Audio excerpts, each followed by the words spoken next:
All right, so Seymour Hersh writes about this. It's called Preparing the Battlefield. And apparently what we're doing is funding a number of different groups, most of which we've called terrorists before. They're on our terrorist watch list, like Jundullah. And we've talked about Jundullah in the past, right? You know what Jundullah is? They're a Sunni terrorist organization. You know who they work with from time to time? Al something. Nailed it. Al-Qaeda. Right. We are funding guys that work with Al-Qaeda trying to overthrow the Iranian regime. Because our short-sightedness is so short-sighted that, you know, it goes extended. We are scared of Iran. We feel like we have to topple the government. They're Shiites, so once again, everybody's against them is on our side now. I mean, this script, we've seen this movie before. It's called Charlie Wilson's War. But apparently they didn't. Yeah, I mean, at the end of Charlie Wilson's War, which Ben said, I got to watch, and I did, and it was fantastic. He says, you know, if we don't support these guys, they're going to turn against us. And that's exactly what happened. We're giving $1 billion a year to the Mujahideen in Afghanistan. He's like, the school costs $1 million. And the other guys are like, it's out of the headlines. What's next? Yeah, schools don't sell, right? Yeah. So instead, they turned on us. And this is exactly what's happening here. In fact, we're working with those same exact people. One of our clever strategies, it appears goes back to Dick Cheney, is to use the local ethnic diversities within Iran to start ethnic warfare inside Iran, because that works so well in Iraq. You know, that why not start ethnic strife to overthrow the regime in Iran? Now, first of all, actually, one real reason not to do it, even if you believe in Cheney's plan, is it's not going to work because the ethnic minorities in Iran are not big enough. Whereas there's a significant split in Iraq where it's 60%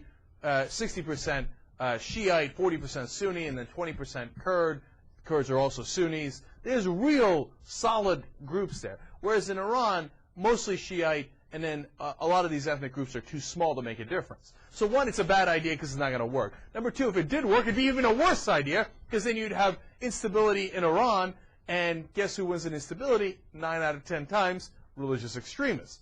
Now, one of the guys that we're funding is not just Jundullah, but Baluchi Sunni rebels. And at different times, we don't call them rebels, we call them terrorists. You know who else was a Baluchi Sunni extremist? Khalid Sheikh Mohammed, mastermind of 9/11. You know who else was a Baluchi extremist, worked with these same groups? Ramzi Youssef, the guy who did the 1993 World Trade Center bomb. But it's not fair to just assume because you find an organization's worst members. Unbelievable, right? So another brilliant idea of Cheney is, hey, why don't we ruin the chain of command? Why don't we screw with it? And instead of having it go up the normal chain of command and goes up to the commander, etc., no, we'll create a separate part of the Defense Department. It's not that we created it. It already exists. It's the Special Operations, right? And we'll tell them, don't report up your chain of command. Just report to the Vice President's office. And who will just let them go, we'll set them free, and then hope that they don't run into each other, and because their commanders don't know what they're doing. What a terrible idea. You talk about people who don't respect the military. They have absolutely no respect for the way the military is run. And they're going to cause a mess. And one of the commanders that Hersh quotes says, these guys are running around, we don't even know what they're doing. What's going to happen when their forces, and we don't even know who their forces are, run into our forces? Let alone any number of 100 things that could go wrong. Also, one other thing. It won't work. Like, just let's leave it at that. No, but here's the thing. It depends on what you mean by it, right? Cheney doesn't think he's going to do regime change by funding these little terrorist groups. By the way, the funding is not as significant. $400 million, right? You know what's amazing? I don't even know whether that's significant anymore. Yeah, no. For funding these kind of groups, that's very significant, right? No, but it's a fair question. Yeah, I mean, I don't even know. Is that a lot? Like, how long does that last them? I mean, does it last them 6 weeks or 6 months or something in between? Well, that's another one of the problems. One of the other terrorist groups that we're funding is Mujahideen al-Khalq. By the way, these are not exaggerations. These are on State Department terrorist list, our list, okay? And we're saying, yeah, great, you're working against Iran? Yeah, you're Sunni terrorists, the same kind of guys that bombed us? Here's $400 million. So we're giving the Mujahideen al-Khalq, but you're going to be really surprised, Ben, to find out they don't have standard accounting practices. So The Mujahideen al-Khalq does not have 10. no. Really? And some in the intelligence. Arthur Anderson isn't doing the Mujahideen al-Khalq's books. No, and some in the intelligence community are a little concerned that perhaps the Mujahideen al-Khalq's leaders are pocketing a lot of that money. Yeah, right. Ernst & Young looking through this. Well, this is all wrong. Well, this is just going to Ahmed right there. Sheikh Mustafa al-Bin al-Qaeda. This guy took $240 million. Where the hell did it go? Terrorist services. What is that? That could be anything. We don't even know if they're spending it in Iran. Now, we're joking around, but this is actually happening, okay? So, and Cheney thinks it's a good idea. But here's the part that kills me. I got to go on. I'm sorry. I just like it too much. I see $84 million here budgeted for car bombs. I saw 3 car bombings. That cost $84 million? I don't think so. Well, I think we can get more punch out of our car bombings. More, economic. Right, yeah. There's got to be a better ratio of dollars to bombs. Let's tighten our suicide belts a little bit and spend a little less on these bombs. Tighten our suicide belts. All right, now, who are the guys that are going along with this? It's not just Cheney. Cheney can't do it by himself. He's got to run it by Congress. And guess who's in Congress? Democrats. And so that's where the buck stops and this program has ended. That's not how the story ends. The story ends with the Democrats, Harry Reid, Nancy Pelosi, Jay Rockefeller, and Sylvester Reyes saying, "Thank you, sir. May we have another war." They funded this. And one of them wrote a letter saying, hey, it says here that they could take lethal action, okay, in what we just funded. And we are not in favor of that because if they take lethal action within Iran, that could cause the Iranians to take lethal action back, and then they've killed Americans, and then we've started a war. So we're against that. Well, if you were against it, why did you fund it? Here's what I don't understand, and I really legitimately don't understand it. And it's not one of those. You know what I don't understand? It's what I don't understand. Mm-hmm. They don't have to fund it, do they? I mean, they can't stop it, or can they stop it? And yes, they can. How many? See, that's a great question. Look, here's how it works, right? They come to them, and they are vague, as always with this administration. They say, look, we got super secret intelligence things, but now we have to clear it with you guys. So let us tell you a little bit about it. Number one, we're going to go gather intelligence inside Iran. You want us to gather intelligence inside Iran, right? You don't want us to not have intelligence. That's crazy, right?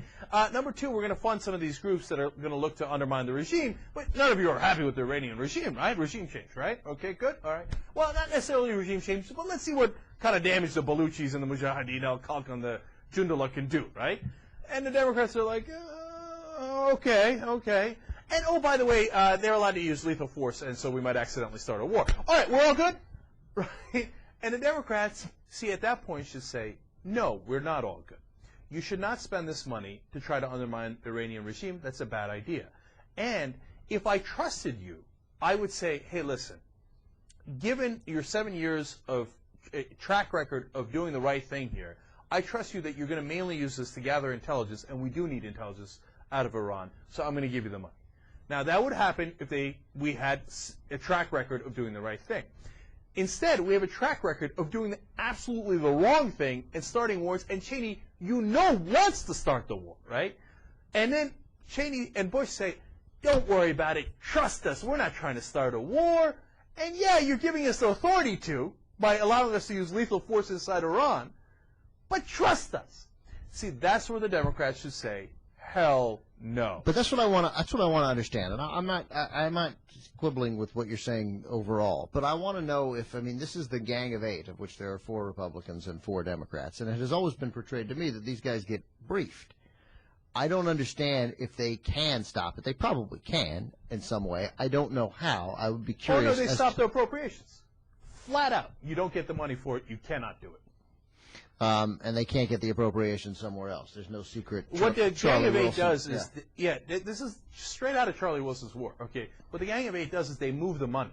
They take it from somewhere else. This is all classified stuff, right? So it's been going on for no matter which party runs. And they're supposed to do this for these highly classified. They take the money from somewhere else and they move it so that it could get freed up to be spent secretly on these secret appropriations, right? And if the Gang of Eight says, no, we're not going to do that, then you don't get the money, and you don't get to do the operation. How many of the Gang of Eight? I assume if it's 4-4, the Democrats rule today. Yes. We control the that, money. That is my understanding, based on Seymour Hersh's article and based on my previous understanding. I just didn't understand it from the article, and because it's it's a very mechanical point, but it's one that I'm very curious about. Now the thing is, we got to put up a link to the Seymour Hersh article, because as much as we've explained it here, it's even more painful when you read all the details. You're like, the whole article, I'm screaming, no, don't do it, no, what are you doing? And one of the final things is the military is saying, hey, listen, we're all for gathering the intelligence and killing the bad guys, right? And, for example, we're doing a great job in Waziristan, it turns out. And it gave me hope, reading the article, that we might soon get those al-Qaeda guys. We might get bin Laden and Zawahiri inside Waziristan, because the sources within the intelligence community and the military are saying we're doing some great work in northern Pakistan. Okay, so I was like, oh, wow, that's terrific, right? But what the same guys are saying is, no. Iran is not Waziristan. You can't just walk in, into the middle of Iran and start killing people. You're going to start a war, and you're going to start a war against the wrong guys. Plus, here's an extra little bit of danger that scared the hell out of me, which was, they're like, the guys we got working in Waziristan are our top guys. They're really smart, and they're doing this right. The guys we have working in Iran, right? Which, by the way, again, might not be an accident, because Cheney wants them to bungle it. Cheney does want a reason to attack Iran, and if something goes wrong in this operation, he has his reason. And, as always, the Democrats have allowed it. It's maddening. We'll definitely put up a link on theyoungturks.com to this article. This is fantastic.